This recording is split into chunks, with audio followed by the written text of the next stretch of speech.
Mesdames, Messieurs, bienvenue. Eh bien, les acquéreurs de parcelles de la zone 4, côté nord, Togouin du carrefour Togouin d'Aro, à l'école de théâtre à Lougoudine, ne démordent pas. Nous sommes là pour en parler. Mesdames, Messieurs, après la sortie de certains d'entre eux sur notre média Reporter Bénémonde, à ma droite, Marc Modeste Atingli, bonjour et bienvenue. Merci beaucoup, madame, bonjour. Vous êtes le représentant du collectif des acquéreurs de parcelles, oui, justement de la zone. Oui, plus précisément de la zone, oui. Oh oui, bienvenue, merci. D'avoir répondu présent à notre invitation. Je vous en prie. Romaric Boko, à ma gauche, vous êtes concerné, mais surtout vous êtes leader politique. Absolument. Alors, avant d'entrer dans le vif du sujet, Monsieur Modeste, c'est à vous que je m'adresse. Comment est-ce que vous vous êtes retrouvé dans cette situation? Comment est-ce que, une chose entraînant une autre, vous vous êtes retrouvé acquéreur de parcelles dans une zone, finalement, où il y a beaucoup de polémiques? Merci beaucoup, madame. Oui. C'est vrai, c'est vraiment triste.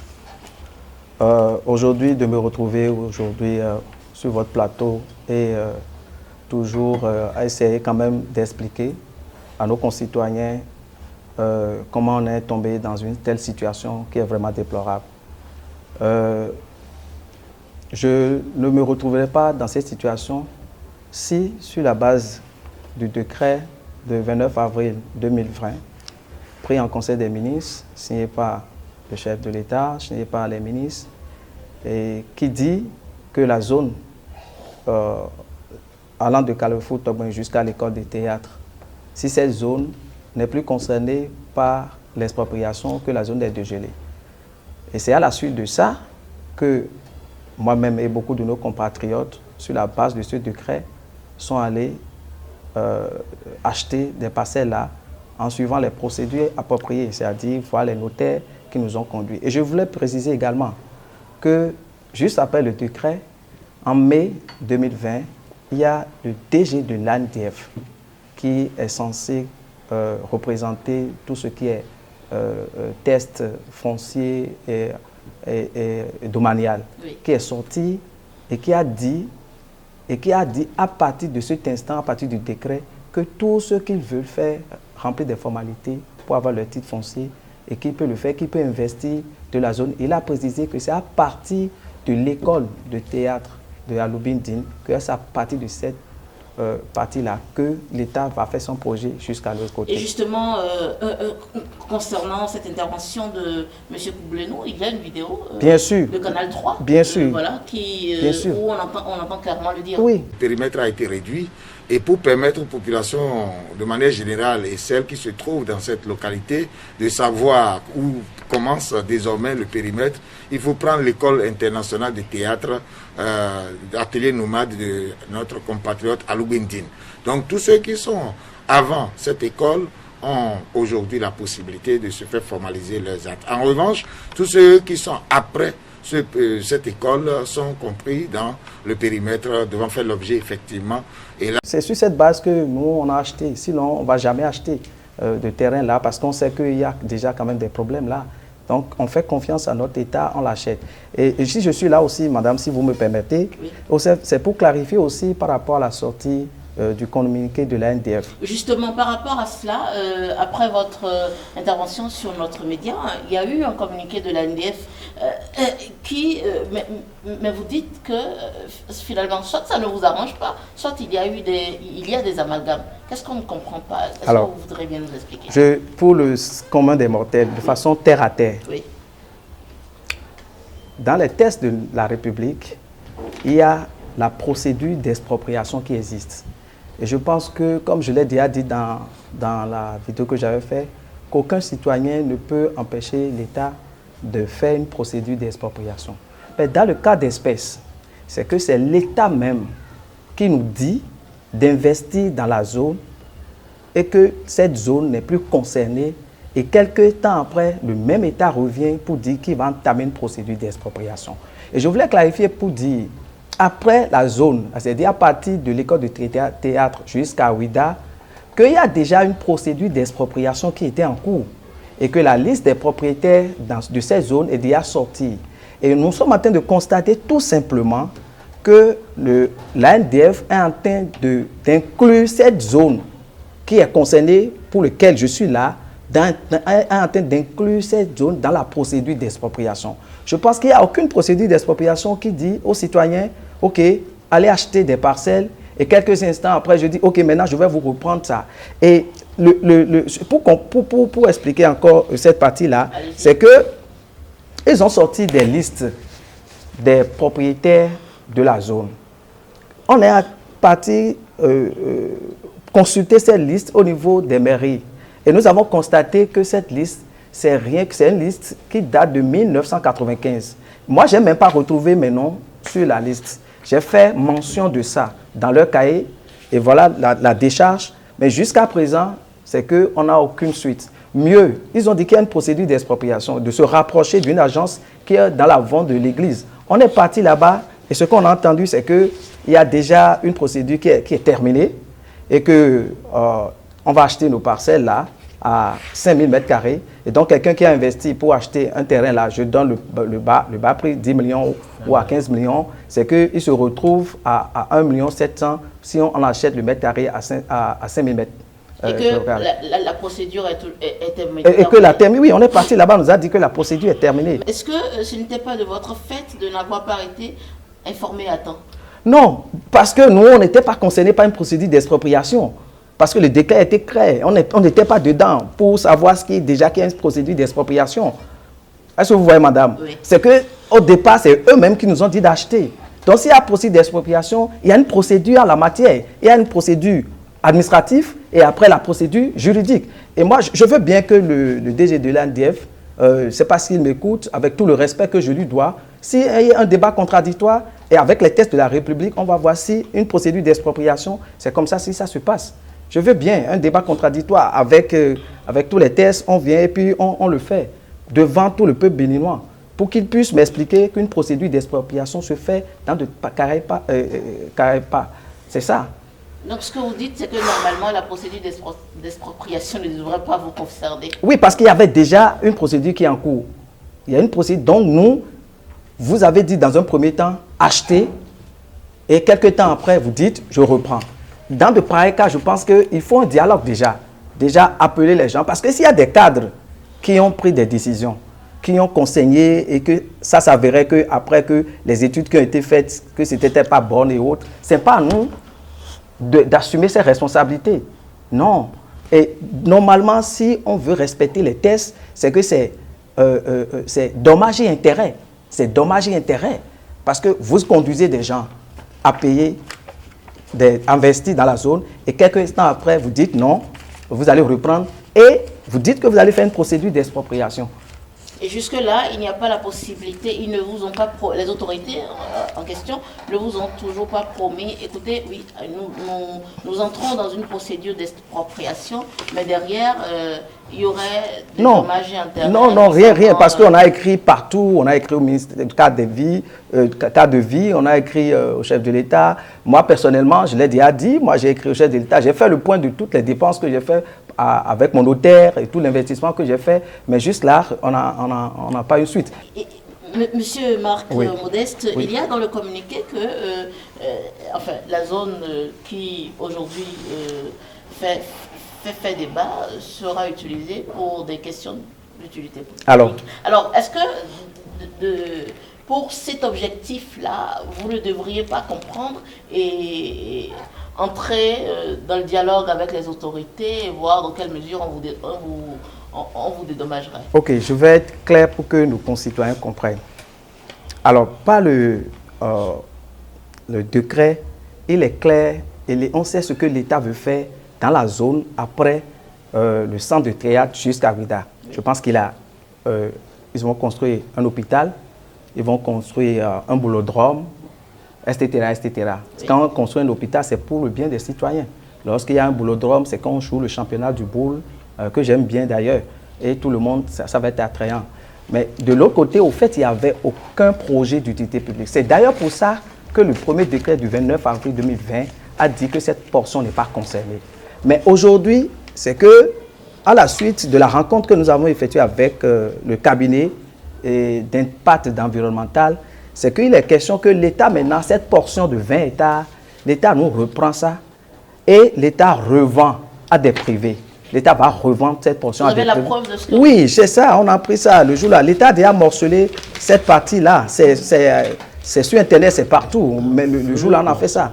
Et l'État a morcelé cette partie à 500 mètres carrés et 1200 mètres carrés et va vendre ça à des privés qui vont construire des résidents de haut standing. Je ne sais pas, les résidents de haut standing... Les privés, ça peut être des opérateurs économiques. Oui, nous-mêmes... Pour des résidences... Nous-mêmes, il y a des opérateurs économiques. Pour des résidences commerciales. Mais il y a des opérateurs économiques en notre sein. Lui, on ne peut pas prendre chez nous et remettre à d'autres opérateurs économiques. Voilà. Et donc, on a morcelé, qu'on me démontre l'utilité publique au fait de ces résidents de haut standing. Mais nous sommes dans un processus de dialogue. Ce n'est pas que nous voulons... Non, on n'est pas du tout fermé. C'est que juste là, c'est qu'on n'a pas été vraiment reçu par celui qui devait nous recevoir. Et le dossier aussi au niveau de la Cour constitutionnelle, avec toutes les preuves que nous avons, que c'est l'État qui nous a conduits en erreur. Et si l'État conduit des citoyens en erreur, il faut que l'État assume ses responsabilités. Il faut que l'État assume ses responsabilités. C'est comme ça se passe ailleurs. Merci, voilà. Monsieur Atigli. Romaric Boka, je veux vous entendre à nouveau sur le dossier, bon. Surtout que vous êtes acteur politique, mais concerné. Du coup, aujourd'hui... avec du recul, est-ce que vous maintenez toujours la même position? Est-ce que vous comprenez pourquoi l'État a pris cette décision? Et le temps étant passé depuis notre dernière émission, est-ce que les lignes ont bougé? Merci beaucoup. Oui. Déjà, permettez-moi d'abord de féliciter le chef de l'État pour toutes les actions qu'il mène au quotidien pour l'émancipation, l'épanouissement et le développement de notre pays. Nous sortons d'une élection où j'étais candidat, deuxième titulaire sur la liste du Bloc républicain. Vous faites de la publicité pour vous-même. Voilà, donc vous pouvez comprendre que nous ne pouvons que féliciter le chef de l'État pour toutes les actions qu'il mène et remercier tous les militants qui ont fait confiance à la mouvance présidentielle. Madame, oui. Vous savez, depuis notre dernière conversation ici, notre dernière émission, oui. J'ai reçu beaucoup d'interpellations. Des jeunes, des cadres, des femmes, de partout. Depuis décembre 2021, on s'était vu de décembre 2021. À partir du janvier 2022, j'ai donc commencé par répondre à chacun de ces personnes-là qui sont des acquéreurs de la zone. Je me suis même déplacé aux États-Unis, à Boston, pour rencontrer des acquéreurs. Je suis allé à New York. J'ai fait la France. J'ai vu une dame qui s'appelle Madame Amoussou au Sénégal, Madame Sauton en France, qui travaille d'ailleurs dans un hôtel, qui m'a dit ceci: monsieur, j'ai mis 20 ans d'économie dans cette parcelle pour ma retraite. Je suis allé à Lomé, où j'ai rencontré un monsieur qui travaille à la BOAD. Je préfère taire son nom. Qui est là depuis 15 ans. Donc, quand vous comprenez, quand vous voyez la qualité d'hommes, des cadres de ce pays, il y a aussi des cadres de notre pays qui sont dans le privé ou dans le public, qui m'ont interpellé, qui m'ont dit, mais écoute, ce sont les tiens. C'est d'abord ce thème-là qu'ils tiennent. Ce sont les tiens. Tu fais partie de ce gouvernement qui est en train de nous malmener. Je leur dis, calmez-vous. Je ferai toutes les enquêtes possibles pour voir de quoi il s'agit. Je les ai écoutés. Et chacune de ces personnes, j'ai fait une copie de leur convention ou de leur acte notarial. Et j'ai pu remarquer qu'ils ont tous acheté après avril 2020. Après que l'État les a autorisés. Il y a d'autres qui ont même déjà construit. Je le répète encore, le prix ou le coût minimum que j'ai vu sur les conventions, c'est dans les 18 à 19 millions. Alors, je vais rapidement aller. Oui. Donc, quand vous avez vos compatriotes qui vous ont interpellé et qui ont demandé à ce que vous soyez leur intermédiaire ou leur pont entre l'État et eux, vous ne pouvez que répondre à cet appel. Je suis profondément choqué quand vous voyez que l'État même donne l'autorisation aux gens d'investir. Et que 18 mois après, on leur demande de quitter. Moi, je suis convaincu que toutes les informations utiles ne sont pas parvenues au chef de l'État. Je suis convaincu. Quand vous lisez les communiqués du DG de l'ALDF, on voit qu'il y a quelque chose qui ne va pas. Je le dis, moi, je ne fais pas d'économie de vérité. Il y a quelque chose qui ne va pas. Et c'est la raison pour laquelle, je vous ai dit ici, quand vous voyez les noms, parce que je suis allé à la mairie également, hein, je suis allé à la mairie d'Abom et Calavi, où les gens m'ont certifié qu'ils ne sont même pas mêlés, qu'ils ne sont même pas, comment dire, consultés pour des trucs comme ça. Et mieux encore, les acquéreurs ont même cotisé plus de 10 millions pour faire les ouvertures des voies et l'assainissement des voiries dans la zone. Et ça, c'est courant août et septembre 2021. Donc, quand vous voyez tout ce qui est fait, légalement, je veux même dire proprement, et quand vous savez, étant membre du NIDO, qui est une association pour promouvoir le tourisme africain, quand on est bien conscient que les premières personnes à convaincre, ce sont les Béninois de la diaspora qui doivent venir investir ici. Il y a un monsieur qui m'a dit à Abuja la fois dernière, qui est un Béninois, qui est dans la zone, qui m'a dit comment voulez-vous que les Béninois viennent investir au Bénin si lorsqu'ils investissent autant d'argent et que 18 mois après vous leur arrachez. Finalement, M. Bokor, rien n'a changé depuis notre dernière émission. Finalement, rien n'a changé. Et mieux même, et pire même, j'ai comme l'impression que les gens vont vite. Je ne sais pas. Ils vont tellement vite, au cas où je me pose des questions. Nous avons plus de 10 000 hectares disponibles. Je dis bien 10 000 hectares disponibles où il n'y a même pas 0,1 hectare qui est déjà utilisé. Vous avez le côté sud, qui est le domaine maritime public. Et après l'école de théâtre, jusqu'à Ouida, ce sont des terres disponibles pour le projet de tourisme. D'ailleurs, il n'y a aucun pays au monde qui a autant de terres au niveau du côté plage. Donc, quand vous avez tout ça là disponible, et que vous voyez cet acharnement, juste pour 19 hectares, moi je me pose des questions. Parce que le chef de l'État, il a dit ceci, qu'il est le Béninois, qu'il est le président de tous les Béninois. Exactement. Et que nous, étant candidats de la mouvance présidentielle, nous devons dire aux populations que s'il y a quelque chose, nous sommes les seuls d'ailleurs à pouvoir interpeller le chef de l'État. Ce qui me dérange chez vous, M. Bokor, c'est que vous disculpiez de facto, monsieur le chef de l'État, dont je doute n'être pas informé de la situation actuelle. Vous savez, le chef de l'État est informé. Et mieux même, j'ai même reçu un courrier que le collectif des acquéreurs m'a donné, qu'ils ont reçu un courrier du cabinet civil du chef de l'État le 4 février 2022, comme quoi le chef de l'État va les recevoir. Exactement. Dès que son agenda va le lui permettre. Ouais. Et qu'en attendant, il y aura un ministre, il a instruit les services compétents à l'effet d'étudier les données. Et après ceci, il y a un ministre qui les a reçus. Lequel ministre? Le ministre José Tonato, oui, voilà. Le 13 février 2022, oui. Et qui lui a dit, je vous reviens. Ouais. Alors, 14 mois après, oui. On ne nous revient même pas un courrier, le ministre n'a pas envoyé. Mais justement, moi, je suis dérangé quand vous semblez indexer tout le temps monsieur Koubleno. Vous laissez de côté monsieur Tonato, vous laissez de côté monsieur Patrice Talon, alors que je suis sûr que les instructions viennent d'en haut, ou bien? Moi, vous savez, moi, je n'indexe personne. Je n'indexe personne, j'essaye de présenter les faits. Je présente les faits, je n'indexe personne.